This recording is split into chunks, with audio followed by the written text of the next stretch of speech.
علماء نے لکھا ہے کہ حضور کے حلیہ شریف کو بیان کرنے سے دلوں میں حضور کی محبت پیدا ہوتی ہے اور سننے والوں کو، بیان کرنے والوں کو حضور کا پیار ملتا ہے، حضور کی محبت ملتی ہے، اور اس کی برکت سے حضور کے دیدار کی دولت بیدار بھی نصیب ہو جاتی ہے۔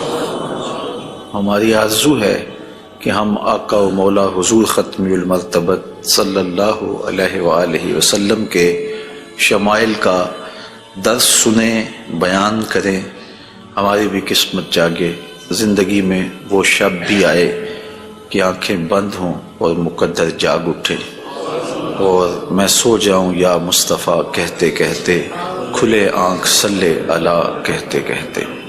باقی جہاں تک حضور کے شمائل کو بیان کرنے کا حق ہے وہ کوئی بھی نہیں کر سکتا۔ ہم تو 14 صدیوں کے فاصلے پہ ہیں۔ جن لوگوں نے حضور کو دیکھا وہ بھی حضور علیہ السلام کا حلیہ بیان کرنے سے اپنے آپ کو قاصر سمجھتے ہیں، فرماتے ہیں ہمارے میں طاقت نہیں کہ ہم حضور کا حلیہ بیان فرمائیں۔ چند اصحاب نے حضور کا حلیہ بیان کیا، بلکہ صحابہ ایک دوسرے سے پوچھتے تھے حضور کیسے تھے؟ میاں تم نے نہیں دیکھا؟ کہا دیکھ کر بھی نہیں دیکھا۔ ہمت ہی نہیں تھی کہ حضور کے جمال جہاں آرا کو آنکھ بھر کے دیکھ سکے۔ جن لوگوں نے حضور کا حلیہ بیان کیا ہے یہ وہ لوگ ہیں جنہوں نے یا تو حضور کو بچپن میں دیکھا ہے یا بہت قریب رہے ہیں اور حضور کو سوئے ہوئے دیکھا ہے، تو وہ حضور کا حلیہ بیان فرماتے ہیں۔ حضرت حسان بن ثابت رضی اللہ تعالی عنہ حضور کا حلیہ بیان فرماتے ہیں، کہتے ہیں کہ میں جو حضور کے شمائل کو تمہارے سامنے رکھتا ہوں تو اس کی وجہ یہ ہے کہ مجھے حضور کو دیکھنے کا ایک طریقہ آ گیا تھا، اور وہ یہ کہ فلما نظرت الی انوارہ فودعت کفی علی عینی خوفا من ذہاب بصری، تو میں اپنی آنکھوں پہ انگلیاں رکھ کے انگلیوں کی اوٹ سے حضور کے چہرے کو دیکھتا تھا کہ حضور کے جلووں کی چمک سے میری آنکھوں کی بینائی نہ جاتی رہے۔ یہ کون کہہ رہے ہیں؟ حضرت حسان بن ثابت رضی اللہ تعالی عنہ۔ اور آپ سارے اچھی طرح جانتے ہیں کہ حضرت حسان بن ثابت شاعر ہیں، اور شاعر حسن دیکھنے میں بڑا دلیر ہوتا ہے، اور وہ جو شاعر ہے اور حسن دیکھنے میں دلیر ہے وہ بھی آنکھوں پہ انگلیاں رکھ کے دیکھ رہا ہے، اور ابھی یہ حسن ظاہر نہیں ہوا۔ امام قرطبی علیہ رحمہ لکھتے ہیں کہ حضور نبی رحمت صلی اللہ علیہ وآلہ وسلم کا حسن ظاہر نہیں ہوا تھا، اور اگر جمال رسول صلی اللہ علیہ وآلہ وسلم کا ظہور ہو جاتا تو کوئی دیکھنے کی تاب بھی نہ رکھتا۔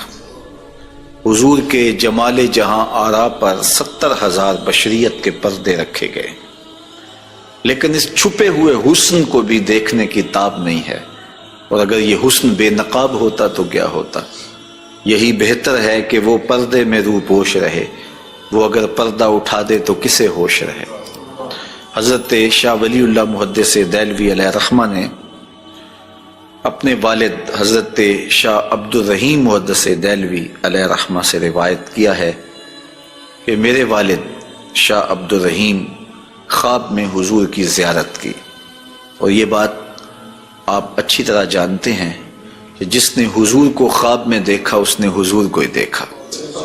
شیطان خواب میں آ کر بھی حضور کی مثل ہونے کا دعویٰ نہیں کر سکتا۔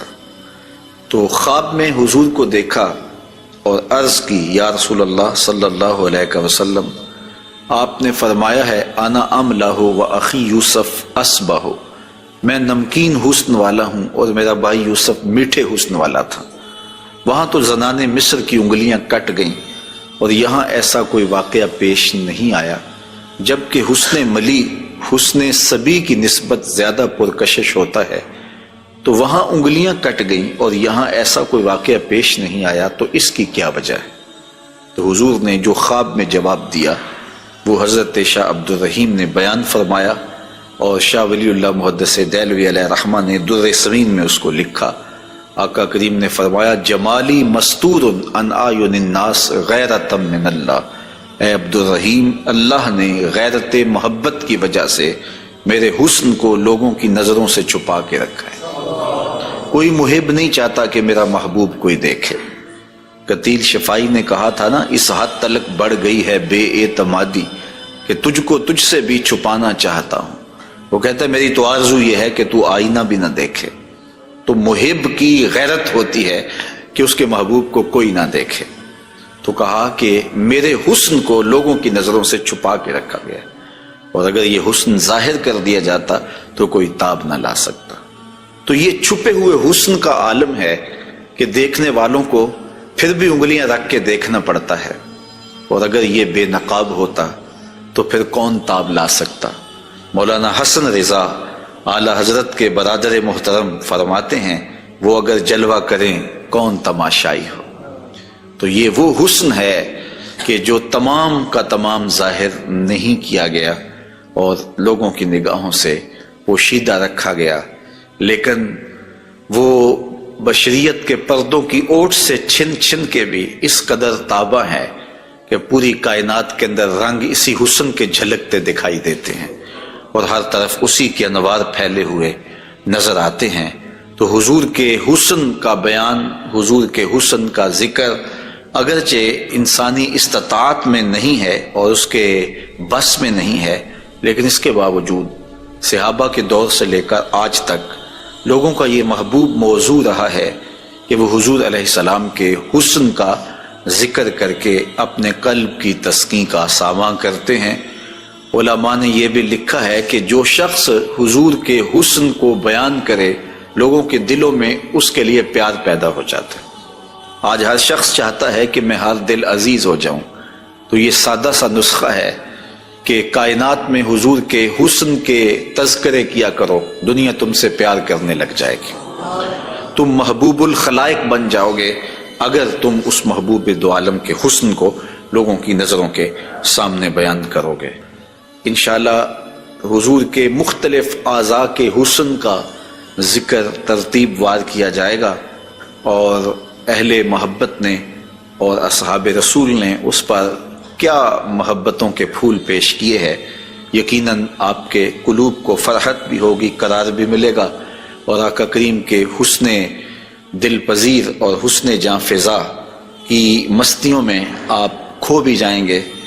حضرت جابر بن سمرہ رضی اللہ تعالی عنہ فرماتے ہیں کہ لیلۃ الادحیان تھی، 14ویں رات کا چاند تھا، اور حضور یمنی چادر اوڑے ہوئے استراحت فرما رہے تھے، اور میں کبھی آسمان کو دیکھتا تھا، کبھی حضور کے جمال جہاں آرا کو دیکھتا تھا، اور یہ سوچتا تھا کہ میں فیصلہ کروں کہ آسمان کا چاند سونا ہے یا مدینے کا چاند سونا ہے۔ تو حضرت جابر بن سمرہ رضی اللہ تعالیٰ عنہ فرماتے ہیں پھر میں نے فیصلہ کیا فَإِذَا هُوَ أَحْسَنُ عِنْدِي مِنَ الْقَمَرِ، میں نے کہا آسمان کا چاند نہیں، مدینے کا چاند سونا ہے، چونکہ چاند کی چمک بھی حضور کے در کی خیرات ہے۔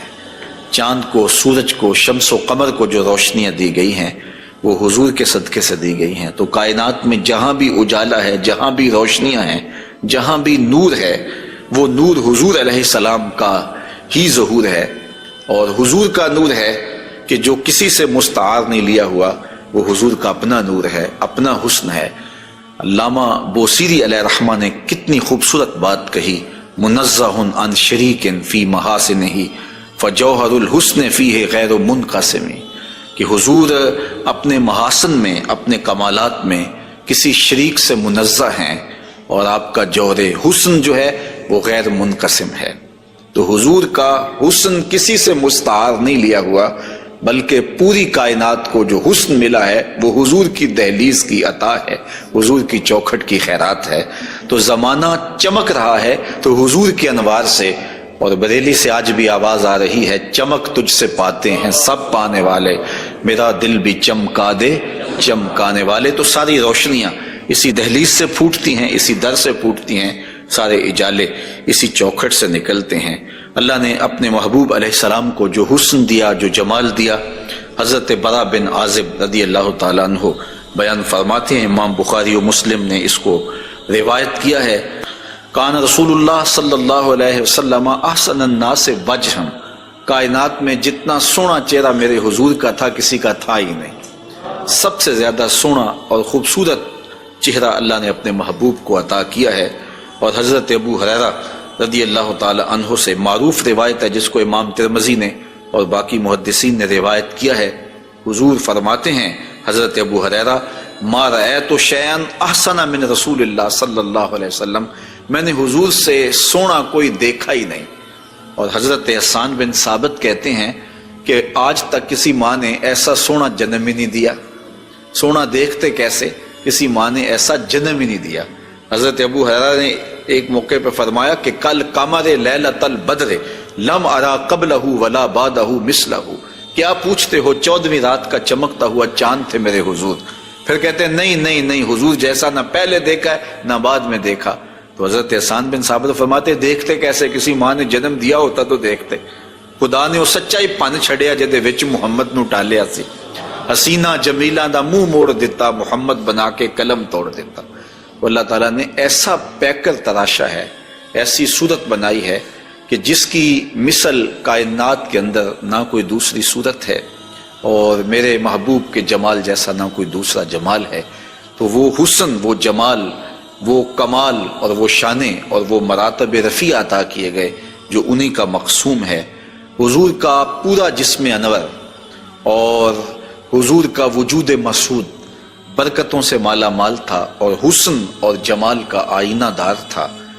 لا یجلس الذباب علی جسدہ، ساری زندگی حضور کے بدن پہ کبھی مکھی نہیں بیٹھی، آقا کریم علیہ الصلوۃ والسلام کے بدن پہ کبھی میل نہیں آیا، حضور کی آنکھوں کے اندر کبھی میل نہیں آیا، حضور کو ساری زندگی بلغم نہیں آئی، آقا کریم کی مبارک بغلیں بے بال تھیں اور بالکل باقی جلد کی طرح سفید تھیں، حضور علیہ السلام کا لعاب شہد سے زیادہ میٹھا تھا اور کستوری سے زیادہ خوشبودار تھا، حضور کے فضلات مبارکہ جو ہے وہ امت کے حق میں پاک ہیں، اور جہاں حضور علیہ السلام قضائے حاجت کے لیے جاتے تو وہاں بعد میں جا کے دیکھا جاتا تو کوئی چیز نظر نہ آتی سوائے کستوری کی خوشبو کے۔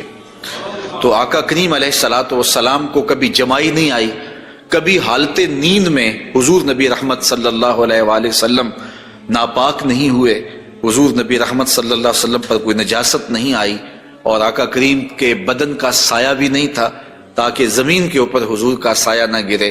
کائنات میں ایسا کون ہو سکتا ہے جیسا آمنہ کا لال تھا؟ تو وہ حسن دیا گیا، وہ جمال دیا، جس پہلو سے دیکھو حضور بے مثال نظر آتے ہیں اور بے مثل نظر آتے ہیں۔ آئیے ہم حضور نبی رحمت صلی اللہ علیہ وآلہ وسلم کے جسم کے حوالے سے پہلے کچھ بات کریں اور پھر حضور کے اعضاء کی طرف چلتے ہیں۔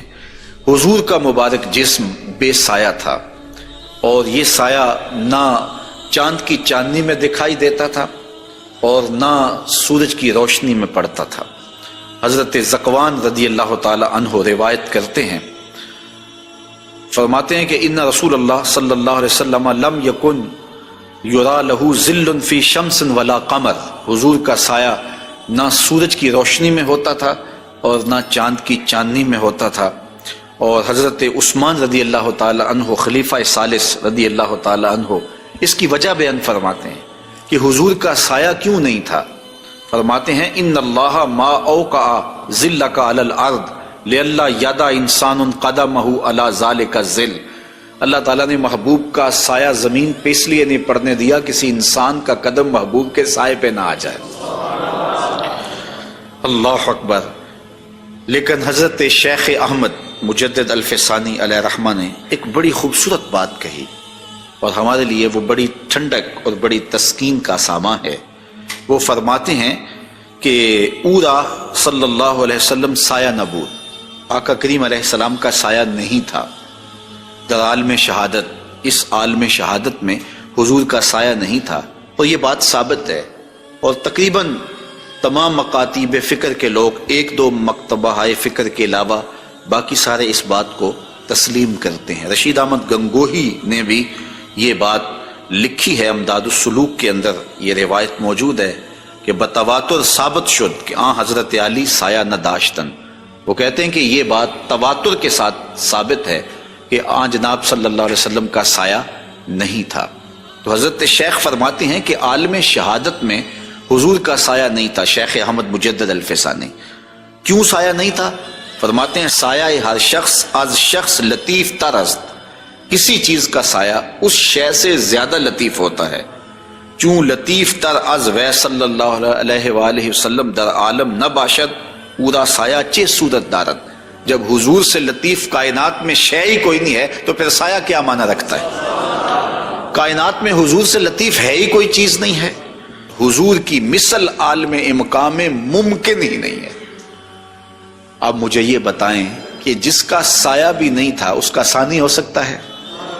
تو یہ کون خاکے تراش رہے ہیں؟ کس کے خاکے تراش رہے ہیں؟ خاکے تو خاکیوں کے ہوتے ہیں۔ جو پیکر نور ہو، جس کا سایہ بھی نہیں ہے، اس کے خاکے کیسے ہو سکتے ہیں؟ تو حضور کی مثل تو بزم عالم میں ممکن ہی نہیں ہے۔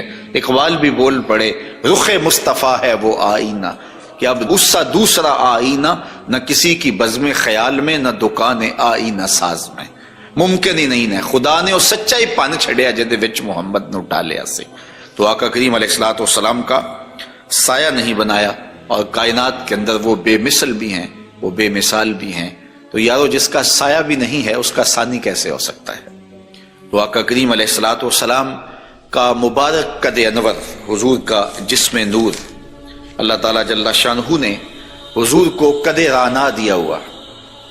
امیر خسرو نے کہا تھا نا، پری پیکر نگارے سرو قد لالا رخسارے، سراپا آفت دل بود شب جائے کہ من بودم، خدا خود میرے مجلس بود اندر لا مکان خسرو، محمد شم محفل بود شب جائے کہ من بودم۔ تو حضور کا قد انور، اللہ اکبر، اس کے بارے میں حضرت سیدنا علی المرتضیٰ رضی اللہ تعالی عنہ سے مروی روایت سنیے۔ فرماتے ہیں لم یکن بالطویل الممغت ولا بالکثیر المتردد وکان ربعۃ من القوم لم ارى قبلہ ولا بعدہ مثلہ۔ فرمایا کہ حضور علیہ السلام کا قد لمبا بھی نہیں تھا، حضور پست قامت بھی نہیں تھے، حضور درمیانی قد و قامت کے حامل تھے۔ پھر آگے کہتے ہیں نہیں حضور جیسا نہ پہلے دیکھا نہ بعد میں دیکھا۔ اور حضرت انس رضی اللہ تعالیٰ عنہ فرماتے ہیں کان رسول اللہ صلی اللہ علیہ وسلم لیس بالذاہب طولا وفوق الربا اذا جامع القوم غمرہم۔ فرماتے ہیں حضور پست قامت نہیں تھے، حضور درمیانی قد و قامت کے تھے۔ پھر کہتے ہیں نہیں، درمیانی قد و قامت سے بھی اٹھتا ہوا حضور کا قد تھا، یعنی قد اتنا لمبا نہیں تھا کہ بہت لمبا قد بھی اچھا نہیں لگتا اور پست قامتی بھی عیب ہے، تو درمیانہ قد ہونا یہ حسن ہے، لیکن درمیانے سے بھی کچھ اٹھتا ہوا یہ مزید حسن ہے، اور یہ اللہ نے اپنے محبوب کو قد دیا تھا۔ لیکن اس کے ساتھ یہ شان تھی کہ لمبے لمبے قد والے لوگ موجود ہوتے اور حضور بھی ان میں موجود ہوتے۔ اذا جامع القوم غمرہم، جب حضور تشریف فرما ہوتے تو حضور سب سے اونچے دکھائی دیتے۔ قد درمیانہ تھا لیکن دکھائی اونچے دیتے۔ علماء نے اس کی تشریح میں لکھا ہے کہ حضور علیہ الصلوۃ والسلام کا یہ معجزہ تھا، یہ شان تھی، یہ نبوی وجاہت تھی کہ حضور سب سے اونچے دکھائی دیتے تھے۔ ام معبد جو حضور کا حلیہ بیان کرتی ہیں، اور انشاءاللہ ان سے مروی روایت اور ان کا تفصیلی واقعہ ہم آگے چل کے بیان بھی کریں گے، تو وہ حضور کے قد پر کہتی ہیں غصن بین غصنین، دو شاخوں کے درمیان اٹھتی ہوئی جیسے شاخ ہوتی ہے، اس طرح حضور کا قد رانا تھا۔ تو آقا کریم علیہ السلام کا قد، اللہ اکبر۔ حضرت انس سے ایک اور روایت سن لیجئے، وہ فرماتے ہیں کان رسول اللہ صلی اللہ علیہ وآلہ وسلم احسن الناس قواما و احسن الناس وجہا۔ کہتے ہیں جیسی قد و قامت میرے حضور کی تھی، کائنات میں اتنا سونا قد کسی کا نہیں، اور جتنا سونا چہرہ میرے حضور کا تھا ایسا سونا چہرہ کسی کا نہیں ہے۔ قد بھی سونا اور چہرہ بھی سونا، اور زمانے میں اتنا سونا رب نے کوئی پیدا ہی نہیں کیا، چونکہ سب سے حسین سب سے جمیل اپنے محبوب کو بنایا۔ لکھاں آئے لوگ زمانے تے محبوب خدا جیا کوئی نہیں، لکھاں سونے بن بن بیندے نے اودی خاکے پا جیا کوئی نہیں۔ جو حسن انہیں دیا، جو جمال انہیں دیا، وہ انہی کی خوبی ہے۔ حضور نبی رحمت صلی اللہ علیہ وآلہ وسلم کے قدموں کے حسن کا ذکر کرتے ہیں، حضرت نبی رحمت صلی اللہ علیہ وآلہ وسلم کے مبارک قدموں کی جو ہتھیلیاں تھیں وہ پرگوشت تھیں، اور انگلیاں قوی بھی تھیں، مضبوط تھیں اور خوشنما تھیں، اور مبارک تلوے گہرے تھے اور صاف تھے، نرم تھے اور چکنے تھے۔ اگر ان پر پانی ڈالا جائے تو پانی بہہ جاتا، اور جب آقا کریم چلتے تو حضور ایسے لگتا جیسے بلندی سے نیچے اتر رہے ہیں۔ وقار کے ساتھ حضور قدم زور کے ساتھ اٹھاتے اور وقار کے ساتھ آگے بڑھاتے، اور یوں محسوس ہوتا کہ جس طرح بلندی سے حضور نیچے کی طرف آ رہے ہیں۔ آقا کریم علیہ الصلوۃ والسلام بہت تیز چلتے نہیں تھے، لیکن ایسے لگتا تھا جس طرح زمین حضور کے لیے لپیٹ دی گئی ہے، اور اگر لوگ حضور کے ساتھ چلنا چاہتے تو حضور کے ساتھ چل نہیں سکتے تھے۔ اللہ نے اپنے محبوب کو وہ رفتار عطا فرمائی، زمین بھی سمیٹ دی گئی تھی حضور کے لیے، اور وقت بھی سمیٹ دیا گیا تھا حضور کے لیے۔ اور آقا کریم علیہ الصلوۃ والسلام کے قدم مبارک کی انگلیاں وہ بڑی خوبصورت تھیں، لیکن جو درمیان والی انگلی ہے وہ انگلی باقی انگلیوں سے زیادہ قد آور تھی، لمبی تھی۔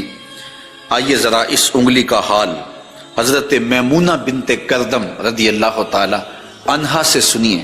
یہ ایک صحابیہ ہیں جو اپنے والد گرامی کے ساتھ حضور کی خدمت میں حاضر ہوئیں۔ تو ان کے والد گرامی نے حضور سے کوئی بات پوچھی، اور آقا کریم اس وقت ناقہ کے اوپر، اونٹنی کے اوپر سوار تھے۔ تو ان کا جی چاہا کہ میں حضور کا دیدار کروں، لیکن حضور کے چہرے کی وجاہت نے ان کو حضور علیہ الصلوۃ والسلام کے چہرے کی جانب آنکھ بھر کے دیکھنے نہ دیا۔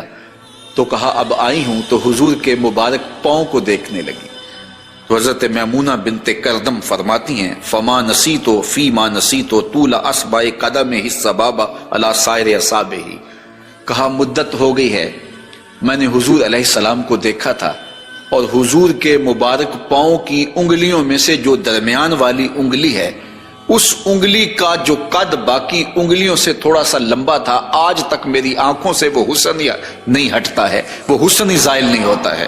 اب تک میری نگاہوں میں وہی جلوے ہیں کہ حضور علیہ السلام کی انگلی جو ہے وہ باقی انگلیوں کی نسبت جو ہے وہ زیادہ درمیان والی انگشت سبابہ جو تھی وہ زیادہ لمبائی میں تھی۔ تو حضرت میمونہ بنت کردم ابھی تک اس انگلی کے حسن میں کھوئی ہوئی ہیں۔ مجھے بتاؤ جس کی انگلی، پاؤں کی انگلی اتنی حسین ہے، اس کی آنکھیں کتنی حسین ہوں گے۔ وہ کیا کسی نے کہا نا کہ قدموں میں جبیں کو رہنے دو، چہرے کا تصور مشکل ہے۔ قدموں پہ جبیں کو رہنے دو، چہرے کا تصور مشکل ہے، جب چاند سے بڑھ کر ایڑی ہے رخسار کا عالم کیا ہوگا۔ یہ تو انگلی کا حسن ہے کہ میمونہ بنت کردم ساری زندگی یہی احساسہ ہے، لوگوں کو بتاتی ہیں کہ لوگوں میں نے حضور کی انگلی دیکھی ہوئی ہے۔ تو جس نے حضور کے قدم انور کی انگلی کی زیارت کی ہے وہ تو ناز کرے، اور پھر اس عائشہ صدیقہ محبوب کائنات کی قسمت پہ ناز نہ کریں جن کی آغوش میں حضور کا سر انور ہوتا تھا۔ تو حضرت میمونہ بنت کردم رضی اللہ تعالی عنہا فرماتی ہیں کہ میں ابھی تک اس انگلی کے جمال کو بھول نہیں پائی۔ آقا کریم علیہ الصلوۃ والسلام کے قدموں کے بارے میں آتا ہے کہ کان رسول اللہ صلی اللہ علیہ وسلم احسن البشر قدما، کائنات میں جتنے سونے قدم میرے حضور کے تھے اتنے سونے قدم بھی کسی کے نہیں تھے۔ حضرت انس اور حضرت ابو ہریرہ اور ہند بن ابی حالہ رضی اللہ تعالیٰ عنہ حضور کے قدموں کے بارے میں شسن القدمین، اور حضرت امام ترمذی نے مسیح القدمین کے لفظ بولے ہیں کہ نرم آپ کے قدم تھے، اور آپ کے قدم جو ہے وہ چمکدار تھے، روشن تھے، آپ کے قدم پرگوشت تھے، اور آپ کے مبارک پاؤں خوبصورت تھے۔ اور تلوے جو تھے اس کے بارے میں دو روایات ہیں، ایک روایت یہ ہے کہ اخمسان، اور ایک روایت کے اندر لفظ ہیں لیس لہا اخمس، کہ جو تلوے ہیں وہ درمیان سے جو ہیں وہ پرگوشت تھے، اور ایک ہے کہ درمیان سے پرگوشت نہیں تھے۔ تو یہ دو روایات کی تطبیق کیسے ہوگی؟ بعض نے کہا کہ حضور کے مبارک تلوے جو تھے وہ درمیان سے پرگوشت نہیں تھے، اور بعض نے کہا کہ بالکل درمیان سے پرگوشت ہی تھے اور بالکل سیدھے تھے۔ علماء نے کہا کہ درمیان سے خلا تو تھا، لیکن جب حضور قدم رکھتے تھے تو آقا کریم علیہ السلام قدم جو ہے وہ پوری طرح جماؤ کر کے رکھتے تھے، اور جب وہ نقش بنتا تھا تو وہ نقش پورا بنتا تھا۔ اور یہاں محدثین نے کمال کر دی، کہا رب نے یہ نہیں چاہا کہ میرے محبوب کے تلووں کا نقش ناتمام بنے، نقش پورا بنتا تھا۔ تو جنہوں نے نقش کو دیکھ کر تلووں کا اندازہ لگایا، انہوں نے کہا کہ نہیں، وہ تلوے بالکل برابر تھے، اس لیے کہ نقش پورا بنتا تھا۔ اور جنہوں کو تلوے دیکھنے کی سعادت نصیب ہو گئی تو انہوں نے کہا نہیں، ہم نے دیکھے ہیں کہ جو ہے وہ درمیان میں جو ہے وہ کم گوشت تھا اور اطراف میں گوشت زیادہ تھا۔ تو صحابہ نے حضور کے تلووں کے بارے میں یہ رائے بیان فرمائی ہے۔ حضرت ابو ہریرہ رضی اللہ تعالی عنہ فرماتے ہیں انہ صلی اللہ علیہ وسلم کان اذا مشى علی الصخر غاصت قدماہ فیہ، جب کبھی آپ ننگے پاؤں چلتے کسی پتھر کے اوپر، کسی چٹان کے اوپر، تو وہ چٹان اور پتھر حضور کے لیے نرم ہو جاتے، اور آقا کریم علیہ السلام کے مبارک قدم جو ہے اس پتھر کے اندر جو ہے وہ دنس جاتے اور نشان بن جاتے۔ جس طرح مقام ابراہیم پہ آپ دیکھ سکتے ہیں کہ حضرت اسماعیل علیہ السلام کے قدموں کے نشانات اس پتھر نے محفوظ کر لیے، تو یہ پتھر جن پتھروں پہ حضور چلتے تھے وہ اپنی چھاتی پہ حضور کے تلووں کے نشان محفوظ کر لیتے تھے۔ سلطان قاتبائی نے باقاعدہ ایک ایسا پتھر جس پر حضور کے قدموں کے نشانات موجود تھے، وہ 20,000 دینار میں اس زمانے میں خریدا، اور خرید کے ساری زندگی اپنے پاس رکھا، اور مرنے سے قبل وصیت کی کہ جب میں مر جاؤں تو یہ پتھر میری قبر کے سرہانے لگانا۔ علامہ خفاجی علیہ رحمہ نسیم الریاض میں لکھتے ہیں کہ وہ پتھر آج بھی ان کی قبر کے سرہانے پہ لگا ہوا ہے، اور لوگ اس کو اپنے لیے اعزاز سمجھتے تھے۔ اور یہ وہ قدم ہیں کہ جہاں آتے اس جگہ کی قسمت جاگ پڑتی۔ یہ قدم اور یہ مبارک تلوے یہ تو عرش نے بھی چومے ہیں نا۔ اعلیٰ حضرت نے کیا خوب کہا، زہے عزت و اے تلائے محمد، کہ ہے عرش حق زیر پائے محمد۔ یہ عرش حق حضور کے قدموں کے تلے تھا، اور یہ تلوے وہاں عرش الہی پہ لگے ہیں، اور یہ وہی تلوے ہیں جو حضرت جبریل امین کو چومنے کی سعادت بھی ملی ہے۔ جب معراج کی شب حاضر ہوئے تو محبوب استراحت کر رہے تھے، تو جبریل عرض گزار ہوئے کہ محبوب تیرا نبی تو سویا ہے، تو آواز آئی یا جبریلو قبل قدمہ، میرے محبوب کے قدم چوم لے۔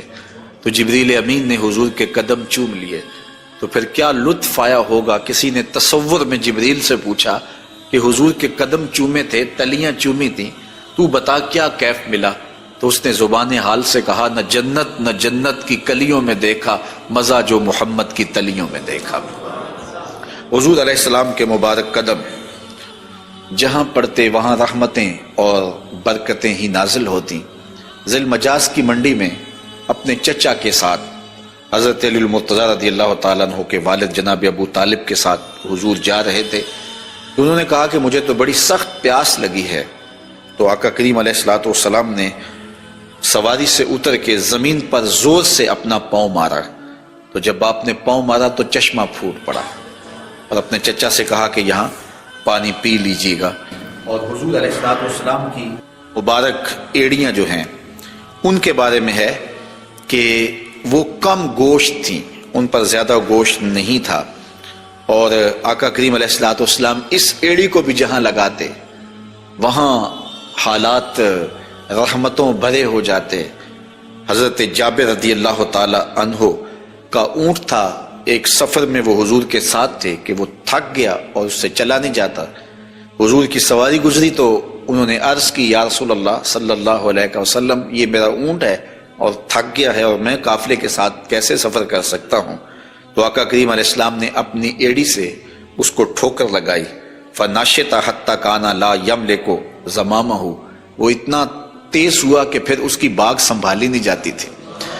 کچھ عرصے کے بعد حضور حضرت جابر سے پھر ملے، اور حضور نے پوچھا کہ وہ تمہارے اونٹ کا کیا بنا؟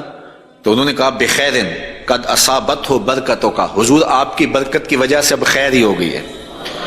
تو وہ تو اب سنبھالا نہیں جاتا ہے اور اتنا سری و رفتار ہو گیا ہے، اور یہ بات آپ کبھی بھی بھول نہیں سکتے ہیں کہ حضور احد پہ تشریف لے گئے تھے تو وہ حضور کے آنے کی خوشی میں جھوم اٹھا تھا، تو حضور نے ایڑی ہی ماری تھی، زور کے ساتھ ایڑی لگاتے ہوئے حضور نے کہا فَضَرَبَهُ بِرِجْلِهِ فَقَالَ اُثْبُتْ، حضور نے کہا کہ اے احد رک جا، تو جھوم رہا ہے جانتا نہیں، فَإِنَّمَا عَلَيْكَ نَبِيٌّ وَصِدِّيقٌ وَشَهِدَانٌ، تیرے اوپر ایک اللہ کا نبی ہے، ایک صدیق ہے اور 2 شہید ہیں۔ اور پھر فوراً اس کا زلزلہ تھم گیا۔ اعلیٰ حضرت بولے ایک ٹھوکر سے احد کا زلزلہ جاتا رہا، رکھتی ہیں کتنا وقار اللہ اکبر ایڑیاں۔ تو یہ حضور علیہ السلام کے مبارک قدم تھے کہ جن کی برکات زمانے کو نصیب ہوئی، اور یہ وہ قدم تھے جنہیں چوم لینا صحابہ اپنے لیے سعادت سمجھتے تھے۔ حضرت ذرا وفد عبد القیس میں آئے تو پھر انہوں نے حضور کی خدمت میں عرض کی کہ ہم آپ کے قدم اور آپ کے ہاتھ چومنا چاہتے ہیں، اور وہ آگے بڑھے، وہ خود فرماتے ہیں فَنُقُبِّلُ یَدَ رسول اللہ صلی اللہ علیہ وسلم وَرِجْلَهُ، ہم نے حضور علیہ السلام کے ہاتھ بھی چومے، ہم نے حضور کے پاؤں بھی چومے۔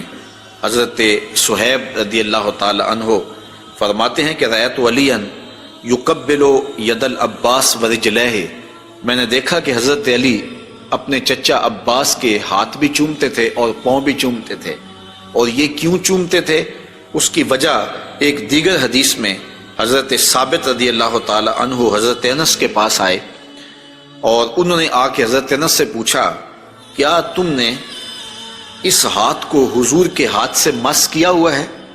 تو حضرت انس نے کہا کیوں نہیں، یہ سعادت مجھے ملی ہے کہ ان ہاتھوں نے حضور کے وجود کے بوسے لیے ہیں اور حضور کے وجود کو چھوا ہے۔ فَقَبَّلَهَا، تو حضرت ثابت نے حضرت انس کا ہاتھ چومنا شروع کر دیا کہ یہ وہ ہاتھ ہیں جنہوں نے حضور کو چوما ہوا ہے، جنہوں نے حضور کو چھوا ہوا ہے، جنہوں نے حضور کے بدن رحمت سے مس کیا ہوا ہے۔ تو حضرت علی المرتضیٰ حضرت عباس کے ہاتھ چومتے تھے، تو آقا کریم علیہ السلام کے قدم بھی حضور کے ہاتھ بھی صحابہ عقیدت سے چوم لیا کرتے تھے، اور یہ واقعات کبھی ہوتے تھے اور عقیدت کا یہ رنگ صحابہ کے ہاں پایا جاتا تھا۔ حضور نبی رحمت صلی اللہ علیہ وآلہ وسلم وہ قدم جو برکتوں کے لیے، رحمتوں کے لیے اگر کسی اونٹ پہ لگتے ہیں تو وہ تیز ہو جاتا ہے، اور اگر زمین پہ مارتے ہیں تو چشمہ پھوٹ پڑتا ہے، اور اگر پہاڑ پہ لگاتے ہیں تو اس کا زلزلہ رک جاتا ہے۔ ان قدموں پہ کھڑے ہو کے ساری رات عبادت میں گزار دیتے ہیں، حتیٰ تتورم قدماہ، یہاں تک کہ حضور کے مبارک قدم سوج جاتے ہیں، اور اللہ کے یوں شکر گزار بندے بن کے اپنی زندگی حضور گزارتے ہیں۔ تو آقا کریم علیہ السلام کے مبارک قدم خوبصورت تھے، اور اس کی تلیاں بھی خوبصورت تھیں، قدموں کا حسن بے مثال تھا۔ اور آقا کریم علیہ السلام کی پنڈلیوں کے بارے میں، حضور کی پنڈلیوں کے بارے میں حضرت جابر بن سامرہ رضی اللہ تعالی عنہ سے مروی ایک روایت سنیے، فرماتے ہیں کان فی ساق رسول اللہ صلی اللہ علیہ وسلم حموشۃ، آقا کریم علیہ السلام کی مبارک جو پنڈلیاں تھیں وہ نرم و نازک، پتلی اور خوبصورت تھیں۔ اور آقا کریم کی پنڈلیوں کے بارے میں سراقہ بن مالک رضی اللہ تعالی عنہ نے جو کہا ہے وہ بڑی خوبصورت بات کہی ہے۔ آپ سمجھتے ہیں، آپ جانتے ہیں کہ جب حضور مکے سے ہجرت فرما کے مدینہ تشریف لے گئے تو 100 سرخ اونٹ انعام حضور کی گرفتاری کے لیے رکھا گیا۔ تو سراقہ بن مالک بھی حضور کو گرفتار کرنے کے لیے حضور کا پتہ اور حضور کی تلاش میں نکلا تھا اور حضور کو ڈھونڈ رہا تھا۔ خیر ایک مقام پہ حضور علیہ السلام سے ملاقات ہو گئی، تو یہ اپنے اس برے ارادے سے حضور کی طرف بڑھا تو اس کا اونٹ جو ہے وہ گھٹنوں تک زمین میں دنس گیا۔ اس نے معذرت کی، حضور نے دعا دی، وہ اونٹ باہر نکل آیا تو اس کی پھر نیت بدل گئی، تو پھر دوبارہ اونٹ جو ہے وہ گھٹنوں تک دنس گیا۔ خیر اس نے دوبارہ معذرت کی اور حضور سے کہا کہ آپ مجھے امان نامہ لکھ کے دیں۔ حضور نے ان کو امان نامہ دے دیا اور فرمایا کہ تو مجھے گرفتار کرنے کے در پے ہے اور میں تیرے ہاتھوں میں کسرا کے کنگن دیکھ رہا۔ تو یہ واپس پلٹ آئے، تو انہوں نے اس وقت حضور علیہ السلام کو دیکھا تو یہ حضور کے حسن کا اور حضور کی پنڈلیوں کا ذکر کرتے ہیں، کیونکہ حضور سواری پہ تھے اور حضور کی پنڈلیاں انہیں دکھائی دی۔ تو حضرت سراقہ بن مالک کہتے ہیں کہ فلما دنوت منہ، جب میں حضور کے نیڑے ہوا اس نیت سے کہ میں حضور کو گرفتار کروں، وہو علی ناقتہ، تو حضور اپنی اونٹنی کے اوپر